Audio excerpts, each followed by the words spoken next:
All right, we'll say good morning. Let us begin. I'm going to begin by thanking our sponsors for today's shir. To thank our TALMUD Torah sponsor for Adar Bey's, Leah Sol, for dedicating the shirim and drushos this month in honor of all of those who planned the beautiful groundbreaking. I also want to take the opportunity to thank Rabbi Kalman Akiva for giving shir over the last 2 days. Always a great zuchos for us for the entire shir. And also with that, let us begin. Sorry, let me just... Good. First, we have an incredible Gemara, really incredible Gemara ahead of us today. Really exceptional Gemara ahead of us today. Hopefully you did your homework. We are beginning today, Chaf Amud Aleph, at the Mishnah. So we have a fascinating Mishnah today. Here we go. Klal Omru B'Yevama. What's actually interesting about this Mishnah now is that in Meretz Hashem we're going to go back and kind of get a little bit into some of the mechanics of Yibum. So the Mishnah says as follows, Klal Omru B'Yevama.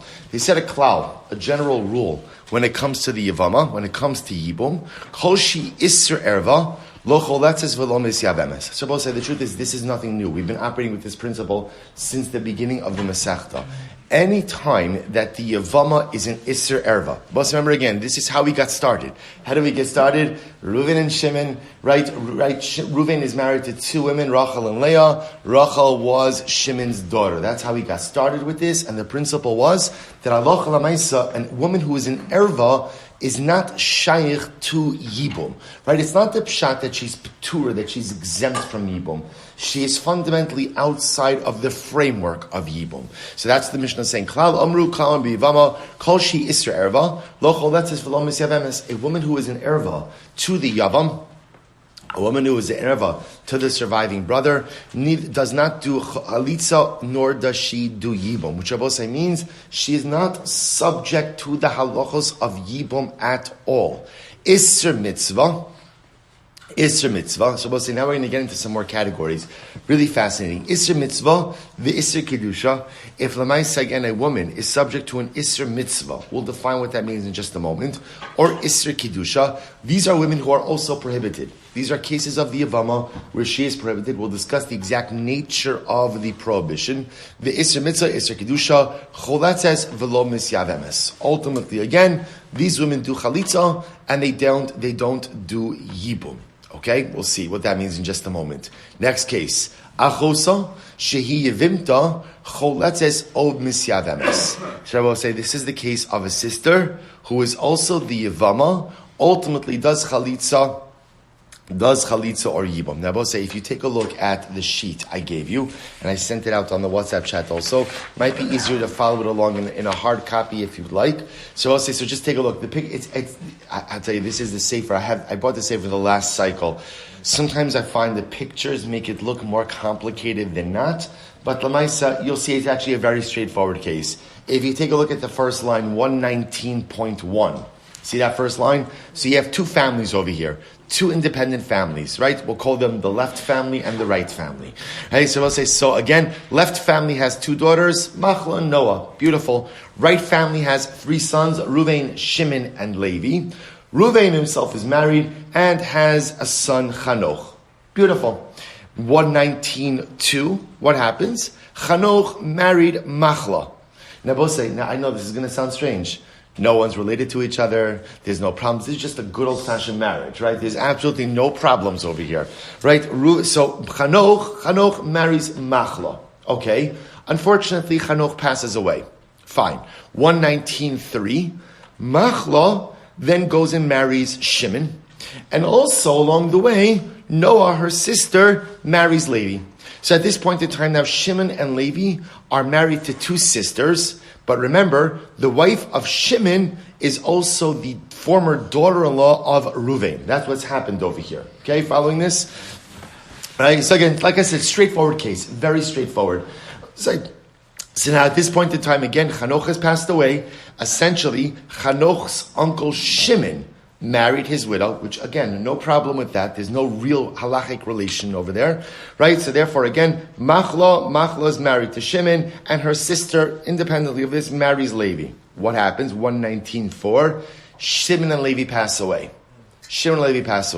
Now, both say at this point in time, 2 distinct women fall before Reuven. Shimon's widow and Levi's widow. Now, both say Levi's widow, it's fine. It's just a straightforward Yibum situation. There's no ever, there's no nothing. Shimon's widow, what's the problem? Shimon's widow, Machla, is also Ruvain's daughter-in-law. Or was Ruvain, in other words, was Ruvain's son's wife. Then I say the erva of a son's wife applies even if the son is no longer in the picture.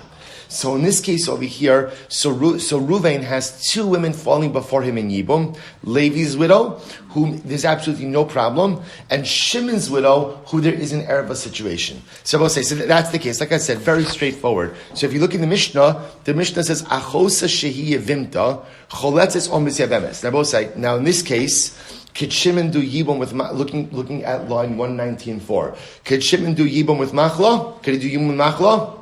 No, why not? It's his son's wife. I know it sounds strange. His son has passed away, but it's his son's wife. So he can't do Yibum with her. But I will say, but remember again, what did we learn in the Mishnah?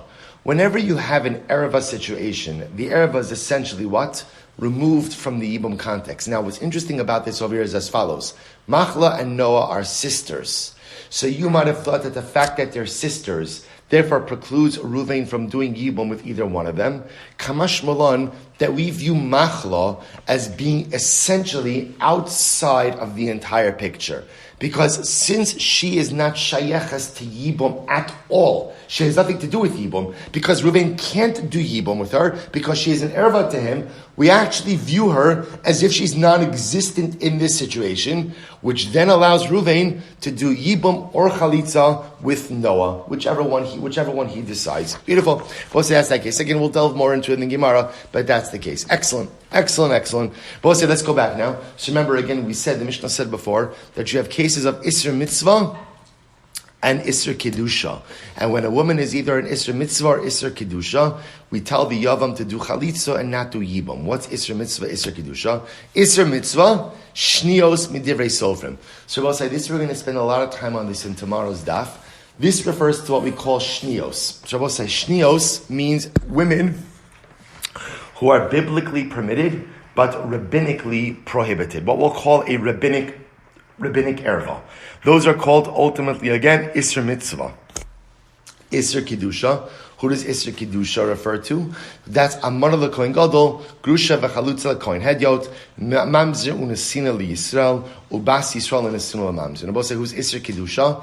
Isser Kedusha is an example of, let's say, a Kohen Gadol marrying a widow, right? Or a regular Kohen marrying a divorcee. Or a Yisrael going ahead and marrying a Mamzeres, or a Nesina. We'll speak about the Nesinim, we've spoken about them before. The Nesinim, again, this goes back to the time of Yoshua ben Nun, where these individuals tricked Yoshua into thinking that they were a foreign people, when in fact they were one of the indigenous nations in Canaan. They converted, they were accepted, but their conversion was always subject to some level of dispute. Let's kind of frame this all together like this. So the Mishnah essentially is highlighting four different things. Principle number one. Whenever a woman is an erva to the Yavam, what's the halacha? No Yibum, no Chalitza. In other words, there's nothing. She's simply ineligible for the process, and therefore by definition she's viewed outside of the framework. That then leads the Mishnah to the second case of what the Mishnah called Achosa Shehi Yevimta. Two sisters who are married to two brothers, one of whom is an erva to the surviving brother. Essentially, again, we view her as out of the picture so that the surviving brother could do Yibum with the eligible sister. That's part two. Part three, Rabosai, was what? When it comes to an Isser Kedusha, or an Isser Mitzvah, or an Isser Kedusha. Isser Mitzvah is rabbinic erva. Isser Kedusha essentially is a marriage punishable by a lav, or subject to a lav. Now, both say we're going to see the interesting part with relationships that are prohibited by a lav is what? They work. In other words, when I say they work is, if you affect marriage with such a woman, the kiddushin is chal. It's aser, but it's chal. So what the Mishnah is saying is, when you have a yibum situation where the woman is either an isser mitzvah, ultimately rabbinically prohibited to the Yavam, or biblically prohibited, but not an Isser Kares. what we'll call just an Isser Lav, in those cases we make the Yavam do Chalitza and tell him that he can't do Yibum. Those are the rules of the Mishnah. Beautiful. Let's go back. It says the Mishnah, says the Gemara, Klal Asuyei Bai. Now, both say, in general, whenever a Mishnah espouses a rule, a principle, right, a klal usually comes to include something more than is stated in the Mishnah itself. So over here, the Gemara asks, what is it that the Mishnah is coming to include? Klal Asuyei Mai, Amar Bar Papa, La Asuyei Tsaras Islandus. Interesting to go ahead and include the co-wife of an islandess. Now, I remember again, an islandess is a woman who is incapable of having children, but it's not just a woman who's barren. It's talking about a woman who fails to physically mature as a woman. So ultimately, again, this is not a simple fertility issue, right? This is lamaisa physiological issue as well. There's a lack of physical maturation. So the Mishnah says it's coming to include Tsaras Islandess. Now, both say, remember, it's coming to include the fact that we saw this was the first Mishnah. The first Mishnah in the Masechta was that what? If you are the co-wife of an erva, you essentially what? Take on the same status as the erva herself. So when the Mishnah says klal, the Gemara suggests, Rav from Bar Papa says it comes to include the co-wife of an islandess. Just like an islandess is not subject to yibum, her co-wife is exempted as well. Could Ravasi, in accordance with the opinion of Ravasi, take a look at Rashi, La suye tzaras islandess kid Ravasi, the parakamon dolo cholates velo misyavemes, the ervan karina ba'islandess, the miyata krame asher teled, the kaima la be'isra eshazach, hilchach tzaras erva, Taras Erva. So Ravasi was the one who held that halacha l'maisa. This is very interesting. His position was that an islandess has the status of an erva, which is fascinating, right? Why? We'll say, what's the point of yibum? What's the point of yibum?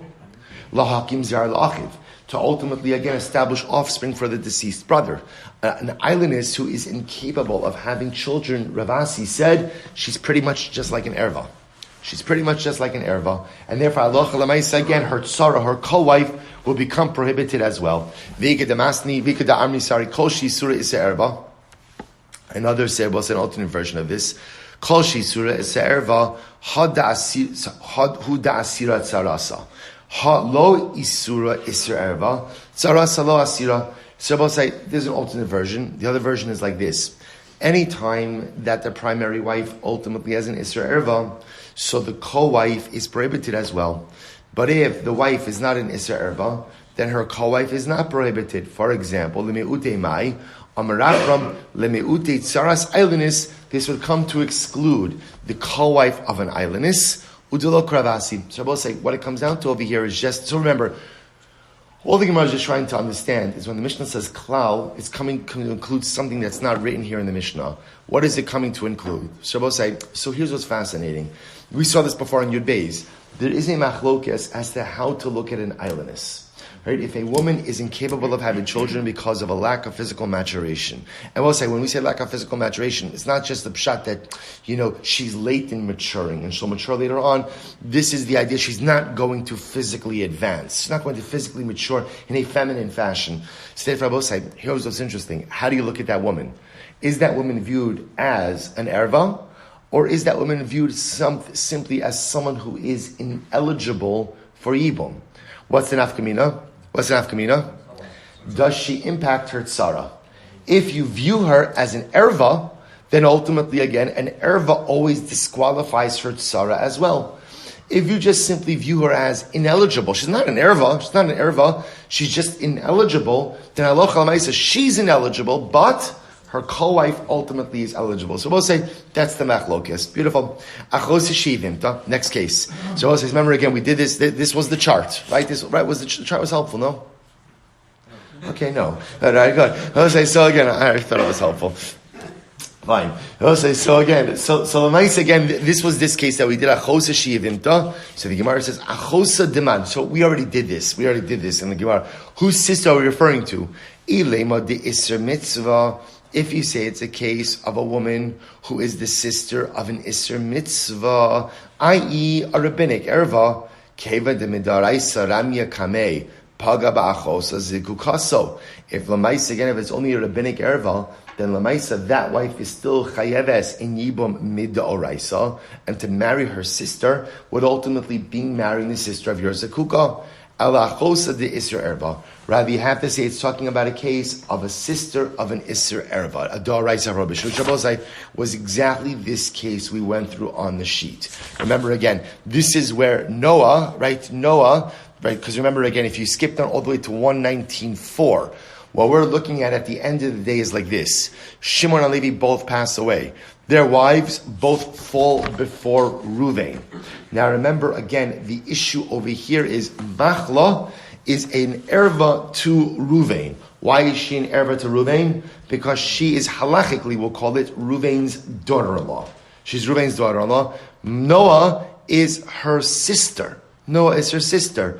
But again, the chiddush of the Mishnah is that essentially we view Machla as what? As just out of the picture. We just don't view her as part of the equation because Lamaisa, again, she's not subject to Yibum. Because she's out of the picture, that allows Noah, who technically, we'll say, now remember, look at this for just a moment. What is Noah? Noah is the sister of an Erva D'Oraisa, who's also subject to Yibum to the same man. But again, remember, this is not a case of Tzara. Why is it in a case of Tzara? Why not? They're married to two different men. Remember again, Sarah are co-wives, married to the same man. It's interesting because in this case, the two sisters are flowing to the same Yavam, Ruvain, right? And one of them is an Erva, one of them is not. So again, our mind has been programmed in Yevamos to say, one second, two women fall to the same Yavam, one is an Erva, one is not. So obviously, again, the Erva disqualifies the other. No.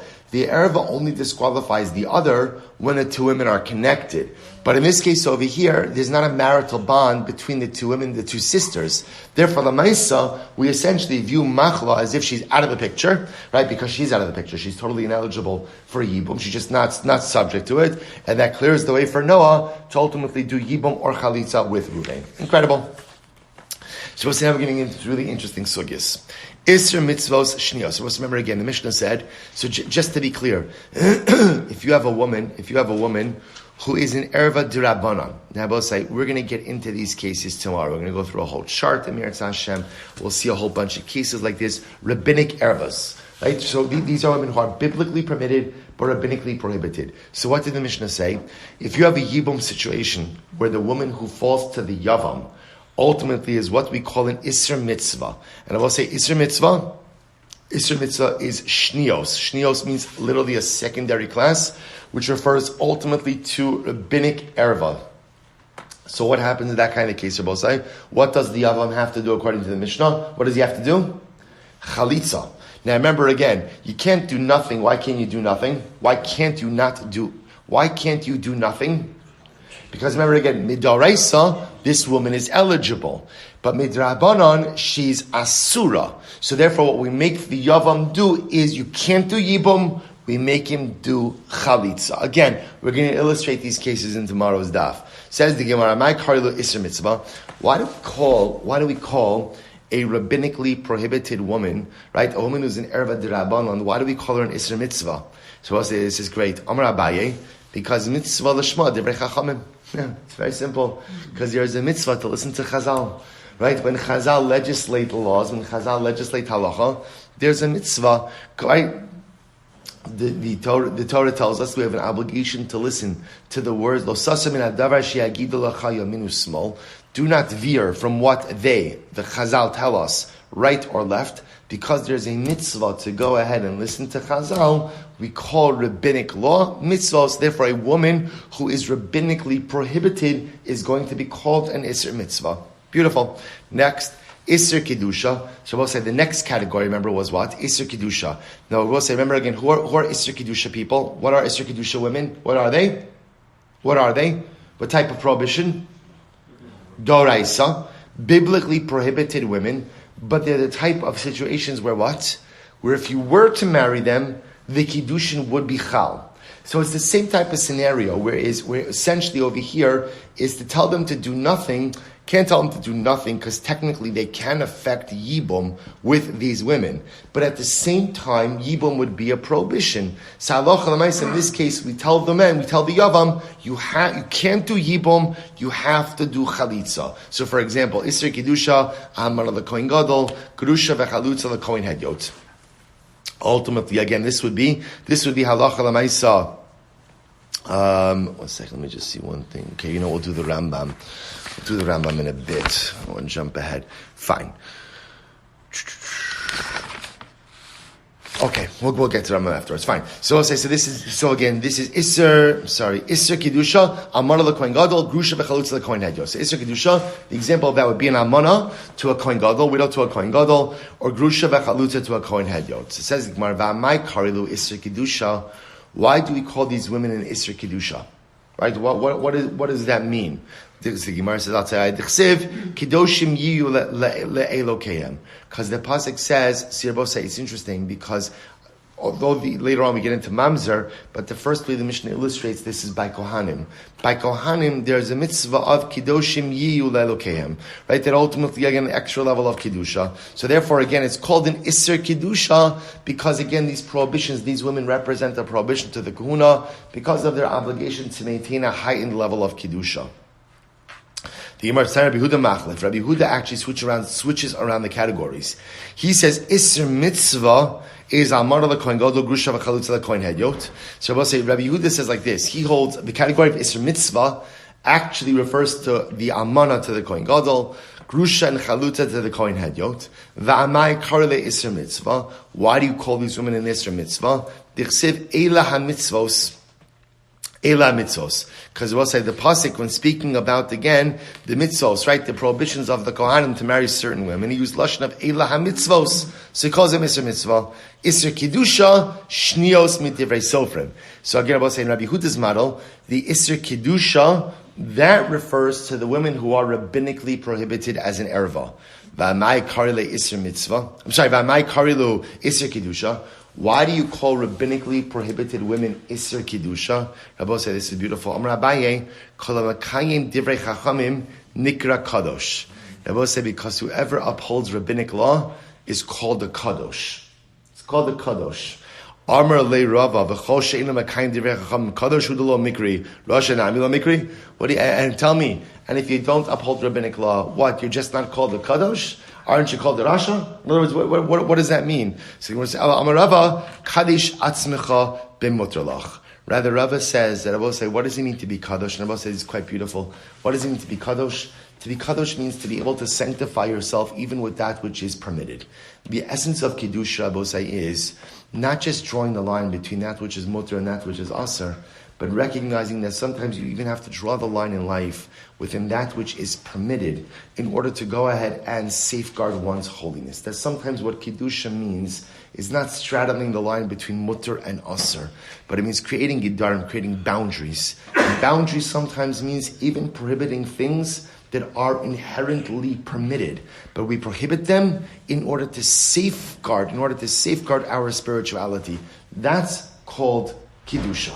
That's called Kedusha. Now, both say the truth is these two answers are really linked, because that's what the Gemara says, that whoever upholds Divrei Chachamim is called Kadosh. Now, both say, what are Divrei Chachamim? What did Chazal do? Chazal rarely legislated new laws. Sometimes they did, but more often than not, what are Chazal doing? Chazal are creating protective fences around biblical law. So that's why the Gemara says whoever listens to Divrei Chachamim is called Kadosh, because the acceptance of rabbinic law essentially represents a willingness to prohibit that which is permitted for the greater good of safeguarding my spirituality. A person who is willing to give up certain things in order that are permitted, inherently permitted, to safeguard their ruchnius, such a person like that is called a kadosh. And I will say, what an incredible idea. Kedusha, so what you see from this Gemara is what? Kedusha doesn't come from just doing what you're expected to do. Right? It's incredible. Right? Doing what I'm expected to do is what? It's the obligation, right? That's it. That's not Kedusha. That's adherence. Kedusha comes from going above and beyond. That Kedusha comes when a person is willing to say, you know what, I know that this is okay. I know that it's technically permitted. But I also know that I have to draw my boundaries in life. So I'm willing to give up that which is permitted to me for the sake of the greater good of my ruchnius. That's called Kiddusha. What an incredible Yisrael. So I'll share with you two beautiful ideas. There's a fascinating idea here by the Vishnitzer Rebbe, the Avas Yisrael. He says, listen to this quote. He says, Etein lachem klal. He said, I'll give you a klal. He says, there are three categories in life. Masha aser, hare aser. There are things that are aser. What's aser is aser. And he says, mitzvah, those things that are a mitzvah, nichuyavim lasos, you have to do. Here's the tricky part in life. So right, what's aser is aser. What's a mitzvah is a mitzvah. What's the tricky part in life? Rak mashe mutter. What about the things in life that are mutter? The things in life that are mutter.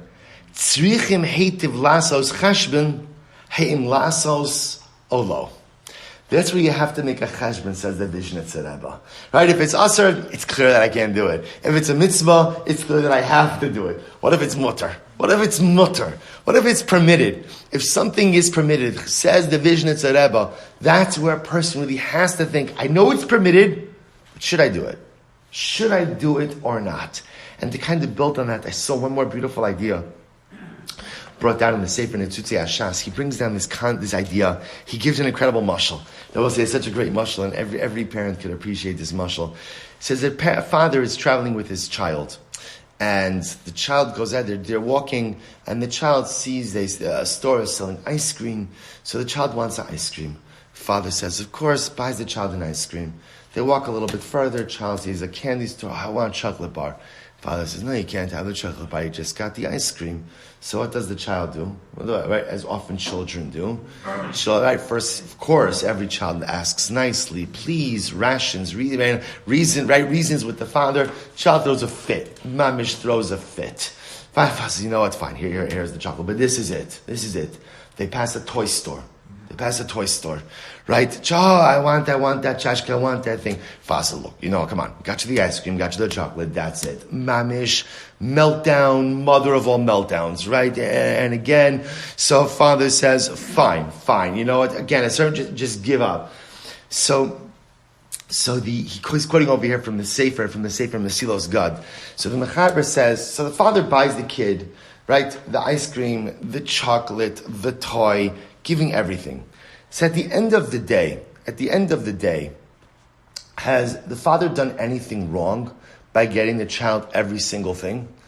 So the truth is no, there's no isser, there's no this. But what's the problem with the chinuch that the child is getting? Bevadai margilim osala davar echad v'hu shemashu rotza chayiv lihios. See, the problem with this chinuch is the child has learned whatever you want, you get. Whatever you want, you get. And the Sefer Mesilos God says there is no more destructive hashkafa in life than thinking that just because you want it, you should have it. He goes on, he says, Vahergil zeh ramaot. This type of habituation of thinking that whatever you want, you get, is a terrible thing. Kevan shebehisraglo v'kach, azai gam im yirtze bedavar isur chas v'shalom, lo yuchol lamod bazeh.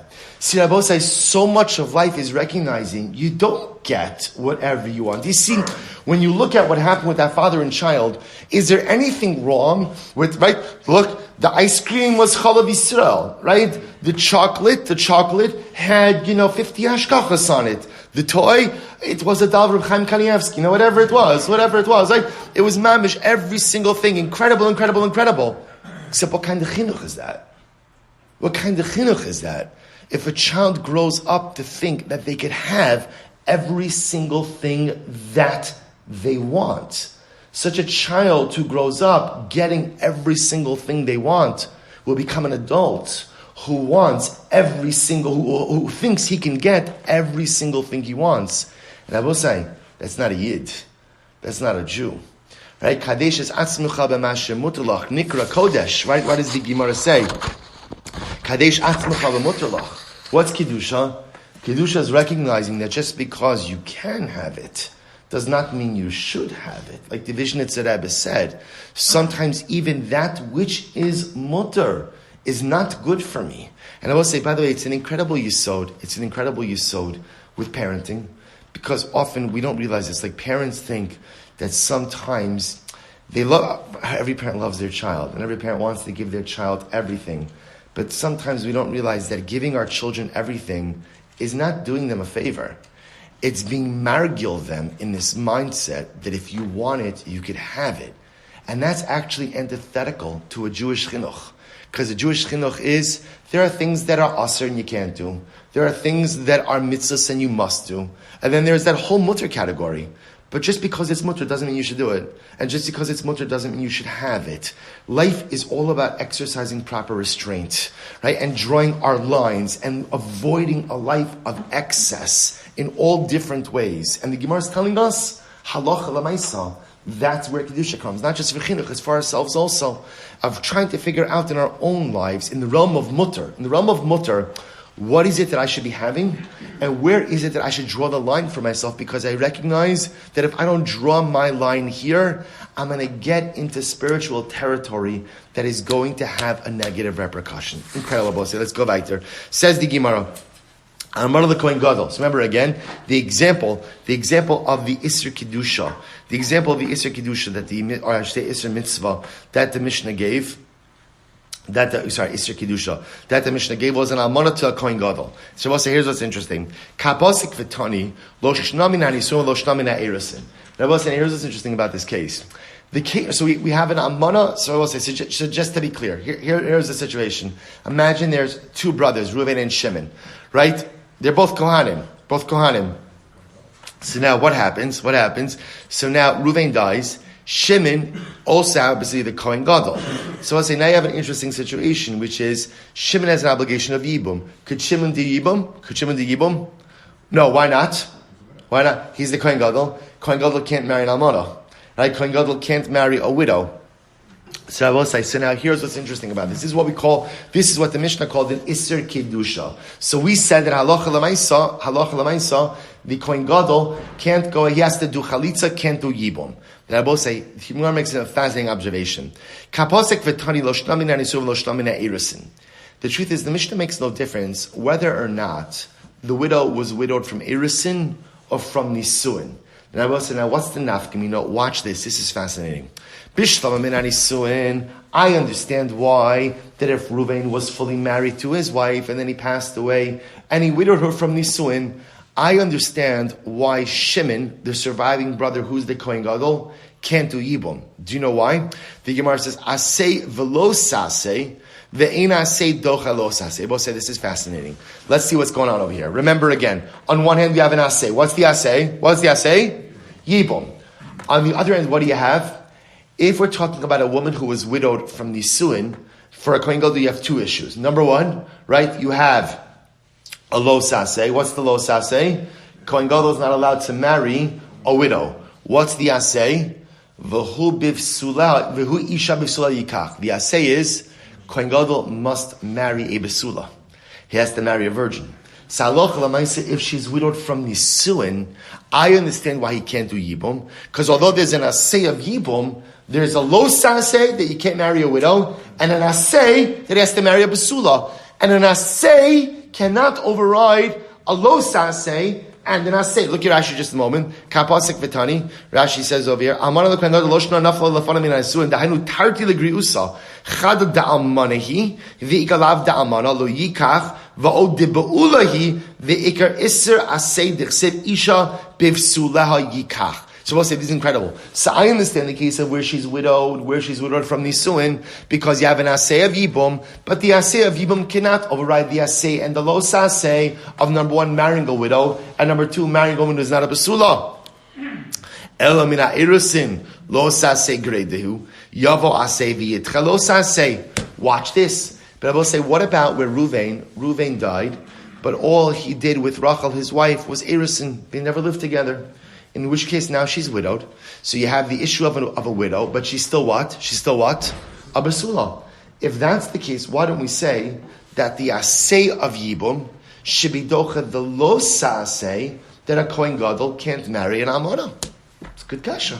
Good kasha. Incredible. Rav Gidol Marav. Shabbos say, come Rav Gidol says the name of Rav. Listen to this. Amar Kra. The also Yevimto Ashara. The pasuk says that ultimately in Bosi, now this is actually the pasuk by Chalitza. So the pasuk says, Im lo yachpol sa'ish lakachas es Yevimto.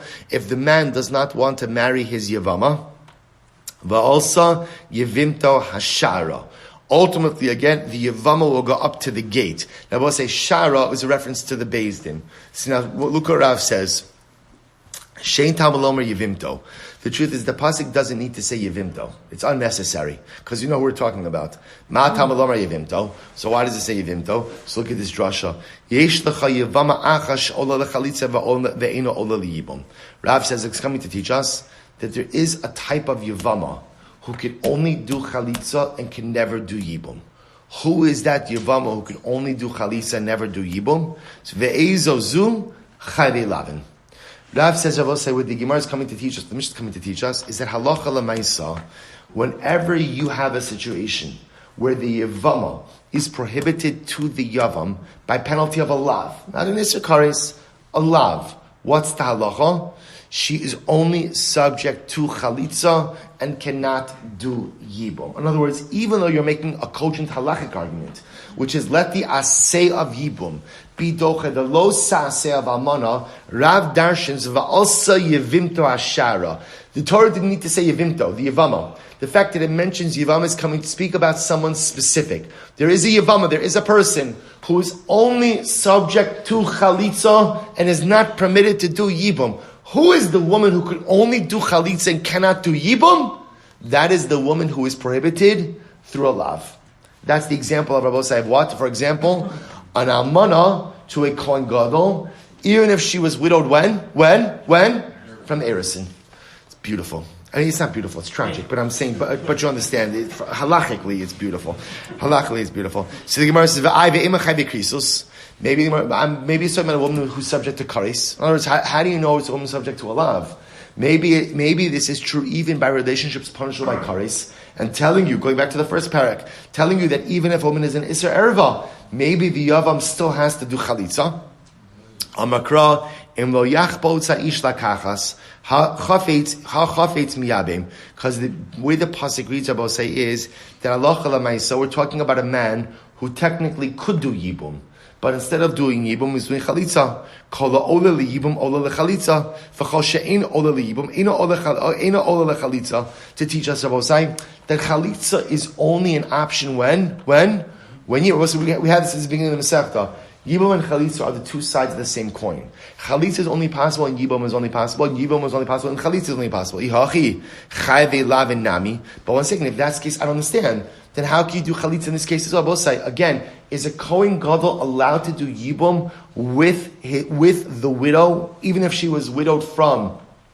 Is a kohen gadol allowed to do yibum with a widow? Is he allowed to? No. So he can't do yibum. If that's the case, he can't do yibum. How can he do chalitza?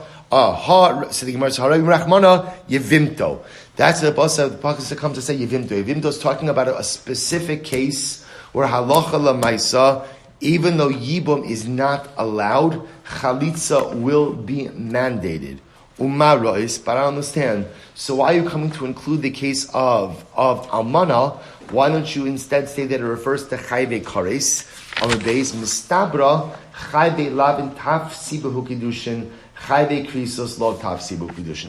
So I will say it's very simple. It's very simple. We'll say essentially what Rav's drasha is like this: is that halacha l'maisa Yevimto is coming to teach us the following case.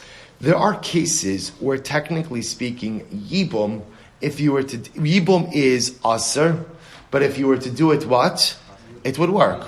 It would work. Those are cases where we tell the yavam, yibum is aser, and you must do chalitza. Which case we're both saying? Chayve lavin. It's actually a very, very, very important principle. So what the Mishnah is saying is, any time you have a yibum scenario where halacha l'maisa, the marriage is asr al tzalav, yibum is technically possible. Asr, but possible. Therefore, again, in those cases, you must do chalitza. So therefore, I both say in the case, so let's go back for just a second. So here's what's fascinating. This is why, remember again, how do we get into this conversation? What we're trying to figure out is, the Mishnah gave a case of almana l'kohen gadol. Almana l'Kohen Gadol. Right? So remember again, we were trying to ask, so why can't, I understand if the woman was widowed from Nisuin, I understand why the Kohen Gadol can't do Yibum. Why? Because although there's an Asay of Yibum, on the other end of the equation, what do you have? You have a Los Asay of Amana and an Asay of Besula. Right? So the Asay of Yibum can't override the Los Asay and the Asay of this woman. Fine. But if she was widowed from Erisin, all I have is what? Is a Los Asay. So I have an Asay of Yibum, a Los Asay of Amana. Let the Asay of Yibum override the Lo Asay of Amana. Rav comes along and says, the drasha says, Va'alsa Yivimto, to teach you that halacha lamaisa, whenever there is a lav on this woman, on this marriage, we mandate chalitza and we don't allow yibum. And both say, by the way, the novelty in this is, remember, yibum always allows a prohibition. Which prohibition? Eshes ach, right? Your brother's wife. But apparently what we're learning over here, we've already seen this, is Yibum really only has the power to allow that one prohibition of Eshes ach. Once you have additional layers of prohibition upon you, ultimately again Yibum will be Aser. The Chiddush over here is, even though Yibum is Aser, you're going to have to do Chalitza. Incredible. So let's go weiter. Says the Gemara, Massive Rava. So Rava raises a kasha. Isser mitzvah, Isser kiddusha. If you have a woman who's in Isser mitzvah, so remember again, Isser mitzvah we said are women who are rabbinic arayos. Isser kiddusha is like Amor the Kohen Gadol, Grusha to Kohen Hedyot. Ba'aleha, we'll say, let's say again, the Yavam had relations with her. They had relations, so he did Yibum. Ba'aleha, o chalatz, or for that matter, again, they did chalitza, right? Niftirat sarasa. Ultimately, if there are co-wives, the co-wives are exempted as well. Says, one second. I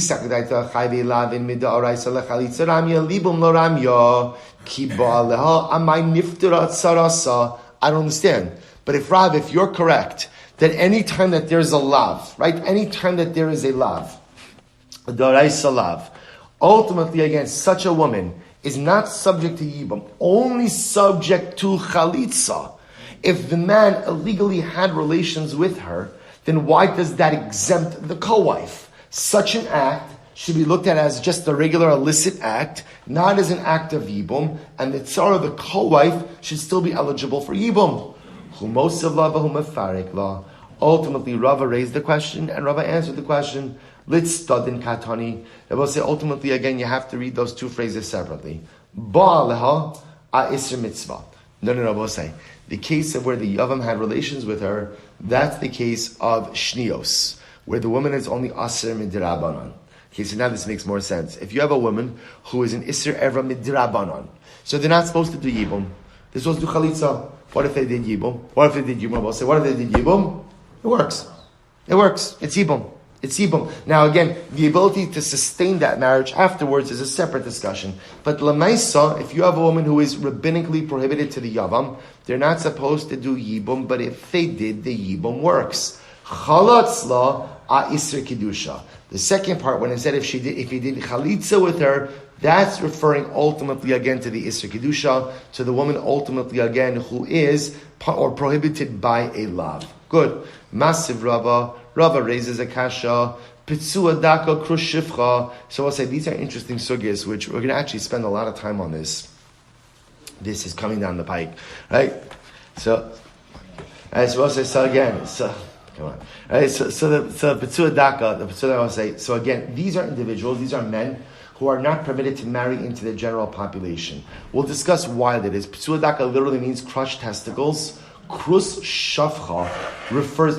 It's interesting. Krus shavcha often is translated as a severed organ, but we're going to see it doesn't mean severed. What it means is it's a physical blemish that doesn't allow the zera, that doesn't allow the semen to come out of the body with force, but instead it comes out as a trickle. So these are, again, we'll discuss these halachas. So ptsua daka, krusham nabosai, bottom line for our purposes is these men are not permitted to marry what we'll call regular women, regular Jewish women. So the Gemara says, Sris Adam nabosai is a person Rashi says, Shesirsu Adam velo machmas choli nistares. This is a person who has become sterile as a result of some type of event that occurred, not by the hands of heaven, so to speak, right? Not by HaKadosh Baruch Hu, not a natural state, but rather against something that happened to him. V'hazokein. What's a zokein? What's the case of zokein? Zokein is just a guy who's old. What's common denominator amongst all these people? Common denominator? They can't have children. They can't have children. So in all of these cases, o choltzin, o miyavmin. So we'll say in these cases, what does the Gemara say? They could either do chalitza or yibum, right? So the Gemara says. So we'll say now we're going to see the gra actually changes this to garas choltzin velo miyavmin. And the way it's supposed to read is these people do chalitza and they don't do yibum. Okay, let's see the case. Now Rashi says over here, no, that's not Rashi's girsa. Rashi says over here, Omi Yavmin, Lav Lechatchila Kamar, Ella, Yibuman Yibum, Shimbalu Kana Kidiktani Va'azil. So Rashi says what it means, Rabbi says, obviously not Lechatchila they can't do Yibum, but rather again, if they did have relations with the Yevamo, technically speaking, it affects Yibum. So okay, so Rabbi say, what's the case? Here we go. Mesu, V'lahem Achim, V'lahem Noshim. So we'll say, here's case number one. So imagine again, we have brothers, right? Brothers. Brother 1, Pitzua Daka, brother 2, Kroshivcha, brother 3, Ksiris Adam, brother 4, Zakin. It's quite a mishpacha. Right, so we'll say, so again, you don't need all of these guys, but what it means is you have some of these guys. Right, so we'll say, what happens? Any of these individuals, they die. And obviously, and they don't have children. Meisu v'lahem achim, v'lahem nashim. So these guys died, they left behind wives and surviving brothers. Va'amdu achin va'asu ma'amar b'nishoseihen, and ultimately the surviving brothers came along and did ma'amar with the wives. V'nasnu get, and they gave a get. V'chaltsu, and they did chalitza. Masha asu, what they did is done. V'im ba'alu kanu. But if they had bia, right, if there was relations, ultimately again they acquired the wives. Fine. But so here's what we want to focus on. Mesu achim. Shabbos say, let's say you have, so let's just say you have this case. Ruvain, Shimon, and Levi. Ruvain is a Petzua Daka. Ruvain's a Petzua Daka. Now what happens? Shimon and Levi pass away. They die without children. They leave behind wives. So listen to this. Mesu achim va'amduhin va'asamara b'nishoseyen. So let's say again, Shimon and Levi die, or even just Shimon dies, he leaves behind the wife without children. And what happens? Now Ruvain, who was the Petzua Daka, let's say Reuven did ma'amar, which Abbas knows like the quasi kiddushin by Yibum, or nasnu get, or he gave a get, which Abbas say we haven't discussed this in depth, but the act of giving a get to a woman who was waiting for Yibum effectively ends the zeka bond. V'nasnu get, osha choltz, where they did chalitza, masha asu. Ultimately, again, what's done is done. In other words, it's effective. Ve'im ba'alu kanu. And if Ruvain, the Petzua Daka, has relations with his deceased brother's wife, the Yevama, Kanu, he acquires her, Va'asar l'kaiman, but they're not allowed to remain married, Mishum shene'emar lo yaval Petzua Daka. So I will say, this is fascinating. What did the Gemara just say over here? What did the Gemara just say? That if a Petzua Daka does Yibum, what's the halacha? It works. Now I will say, it works, in other words, al Yibum, but you're not allowed to stay married. Right, which we're going to see cases like this, where technically speaking, the Yibum is effective, but it is usher to sustain this type of marriage. Now this is wild. I understand.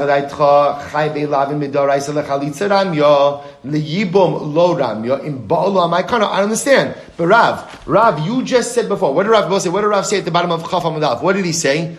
Anytime you have a relationship that is subject to an Isser Lav, what's the halacha, Rabbi, when it comes to Yibum with that relation? What's the halacha? You must do chalitza. The relationship is not eligible for Yibum. But what just happened over here? We got a Petzua Daka doing Yibum. What did the Gemara just say when the Petzua Daka does Yibum? What's the halacha? What's the halacha? It works. How can it work? Rav, you told me anytime there's an Isser Lav, the only thing you're allowed to do is chalitza. Ella Amar Rava. Okay, Rava is here. Let's go back. We'll say, remember again, how do we get into this whole thing? We got into this whole thing because we didn't understand why an almana from Erisin should be usher to a Kohen Gadol in Yibum. That's the part we didn't understand, right? Because remember again, an almana from Nisuin, let's go back one more time. An almana from Nisuin, I said, why don't I say an almana from Nisuin? Why? Good, because almana from Nisuin, what do you have? On one side of the equation, you have asay of Yibum. On the other end of the equation, what do you have? Lav of almana and asay of bisula. So I understand why you can't do Yibum in that situation, because an asay cannot be docha, a lo sasay, and an asay. What gave us a little bit of problem was, what about the case where she's widowed from Erisin? In that case, all I have is what?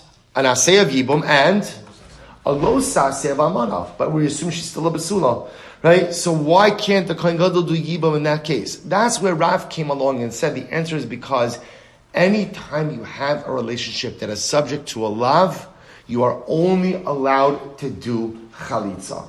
So now the problem is, it seems like we just disproved that concept. Because the case of the Petzua Daka, he isn't Isser Lav. And we just saw that if he does Yibum, it works. It works. So it says the Gemara, Elo Amar Rava, you're right. Amona mina eresin nami aseh v'lo saseu. Oh, you're supposed to watch this. Rava comes along and says the truth is, if a woman's widowed, even from Erusin, she's still not only an asay, or she's not only a lo saseh of a widow, but there's also another asay. What's the asay? Kidoshim yiyu leilokehem. Because the pasuk says to the Kohanim, they have to be holy. So in fact, even an almana from Erusin is going to be asura to a Kohen Gadol, als a lo saseh of almana, and an asay of kidoshim yiyu. Now, it's just it's not an asay on her, it's an asay on what? On him. Okay, interesting. So the Gemara says, mamzeres u'nesina ma'ikal l'meimar. So Rabbi says, so what about mamzeres and nesina? And as well say, in the case of mamzeres and nesina, really again, so Rabbi say, imagine the following situation. Imagine again, brother dies, leaves behind the wife, she's a mamzeres. Or for that matter, again, the surviving brother is, well, she's a mamzeres, let's say, she's a mamzeres. So I have an asay of Yibum, I have a lo asay of not marrying a mamzeres. Why doesn't the asay of Yibum trump the lo saseh of marrying a mamzeres? So which the Gemara says, ksiv viskadishtem. Because the pasuk says, you shall sanctify yourself. So therefore, again, even on a mamzeres, there's an asay and a lo saseh. Ihachi kol haTorah kulanami asay v'lo saseh. V'ksiv viskadishtem. If that's the case, you should say that Yibum is always asur. Right? Because there's a pasuk, right? Viskadishtem, you shall sanctify yourselves, is a general mandate upon every single Jew. In which case, again, perhaps Yibum should always be asur because of Viskadishtem. Ela Amar Rava, say Rabbi, say, here we go. Ela Amar Rava, Gezerah amana mina erusin, atu amana mina nisuin. So Rabbi say, here it is. Rabbi says, you're right. If you want to advance a halachic argument, Rabbi say, should a Kohen Gadol be permitted to do Yibum with an almana from Erusin? And the answer is yes.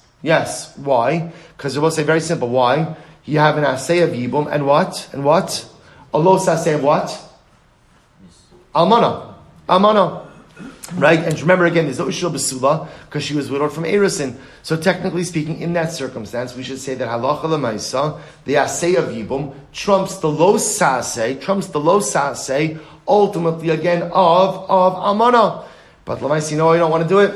We're concerned that if we let the Kohen Gadol do Yibum with an Amana from Erusin, he may inadvertently and mistakenly come to do what? Yibum with an Amana from Nisuin. Which you both say. So therefore, essentially what we're saying is, it's an Issa d'Rabbanan. You're right. Halachically, a Kohen Gadol should be permitted to do Yibum with an Almana from Erusin. Midrabanan, we say don't do it because we're concerned you're going to confuse her. You're going to confuse her with an Almana from Nisuin. Similarly, Mamzeres u'nesina ma'ikal l'meimar. Ultimately, against the same idea. Why don't we let a man do Yibum with a Mamzeres? After all, let's say that the Asay of Yibum is docha the lo saseh of Mamzeres. Watch this. So the Gemara says, Gzeira b'makom mitzvah atushlo b'makom mitzvah. We're concerned that if we let you marry a mamzeres in the context of Yibum, you may inadvertently do what? Come to marry a mamzeres shalo b'makom mitzvah outside of Yibum as well. We're concerned. The Chazal, we're concerned if we permit this relationship here, people will say don't always know don't always understand all the technicalities, and all they see is kind of the externality. So what do they see? They're going to see a Kohen marrying an almana, and they're not going to know that what? She's an almana from Erisin. He can't marry an almana from Erisin. So therefore we say, don't marry out Erisin, let's come to Nisuin. If we allow Yibum with the mamzeres, people will see a Jewish man marrying a mamzeres, they're going to assume that what? You can marry mamzeres. Elameata. Eishes achiv me achiv lo tisyabim gzera mishum eishes achiv me imo. So it's incredible. So why don't we say, you know what? You shouldn't be able to do yibum with your paternal brother's wife, lest you come to do yibum with your maternal brother's wife. Right? Or if we're concerned about confusion, then yibum itself should be aser. To which the Gemara says, no. Yibum benachla talarachmana made the yada. Idea. Let's say people know that yibum is linked to inheritance. And everyone knows that inheritance is what? From paternal. So we'll say, so it's interesting. If there's one thing that people never get confused about, it's what? Money, right? Everybody's got explain. Isser, I'm very foggy when it comes to what's prohibited. Money, crystal clear. Crystal clear. So the Gemara says, Isha she'im labanim lo tisyabim gzera mishum isha she'esh labanim. So why don't we say you shouldn't do yibum with a woman who doesn't have children? Meaning, when a woman is the product, when the deceased husband didn't have children, lest you come to confuse this and think you can marry your sister-in-law even when your brother did have children. This is the Gemara says, come on. Bebanim talarachmana made the yada. People will know. Eishes achiv shaya ba'olama lo tisyabim. Why don't we say that the truth is, they'll say, you can't go out and do yibum with brothers who lived at the same time, unless you come to do yibum with brothers, between brothers, ultimately again, where the brother was born only after the death of his brother, to which the Gemara says, Yeshiva Talarachmana made the yediyah. So we'll say, you see what the Gemara is doing now? What the Gemara is saying is, well, once you're concerned, why don't we extend the concern for all of these cases? To which the Gemara says, no. We'll say, in general, when we're concerned for confusion, we're not concerned for general confusion. We assume people know basic concepts. Well, we're concerned, we'll say, where do people get confused? Or where are we concerned for confusion? When there's an area of nuance. There's an area of nuance. So Gemara says, Kol hanoshim lo tisyabno. First white line, Gezerah mishum ailenis. Shabbos said, why don't we say, in general, we shouldn't allow women to do yibum because of a concern that if you allow women in general to do yibum, what's going to happen? Even an islandess is going to do yibum. Lo shchicha. Shabbos said, islandess is an uncommon condition. Mamzer is nesina nami lo shchicha. But mamzer and nesina is also not so shchiach. Shabbos say, it's not, mamzerim are not so common. Shabbos say, mamzerim are very common. Halachic mamzerim are not so common. Right? In other words, right? So again, right? Right? But the idea over here is that halachic mamzer is not a shchiach thing.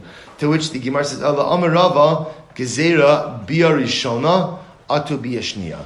Rabbi say this is absolutely fascinating. You know, we'll start this now, but we'll continue with this later. So we'll say. So just want to point out. So just to understand what we have over here so far is like this. We're trying to figure out that halacha l'maisa. Why is it that the Kohen Gadol can't do yibum with the almana from Erisin?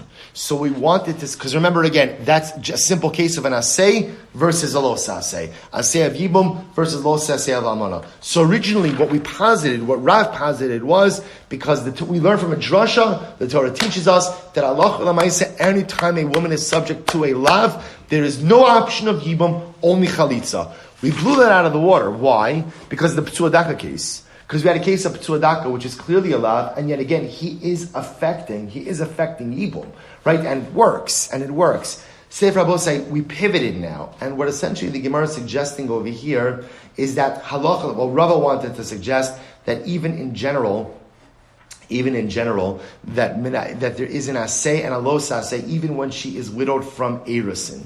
To which the Gemara says, but then every situation of Yibum should be Aser, because there's always an additional Asay v'skadishtem.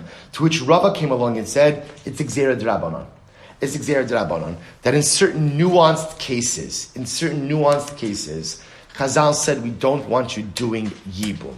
Why not? Because we're concerned that people are not well versed in the nuance. So for example, if we're going to permit a Kohen Gadol to do Yibum with a woman who is widowed from Erisin, but not from Nisuin, most people don't know how to navigate that level of nuance. So therefore, halacha l'maisa, the gzera d'Rabbanan will be you can't do even in that situation. So also we'll stop over here for today. We're going to pick up with Ela Amar Rabba, the first one. So I'm kind of leaving you off. We didn't finish the sugya. But we'll conclude the sugya tomorrow, Rabbi say. But again, where we left off was Rava essentially saying that right, technically it's permitted, but Chazal stepped in and said, don't do it, to be continued tomorrow, Mirza Hashem. Shkayach.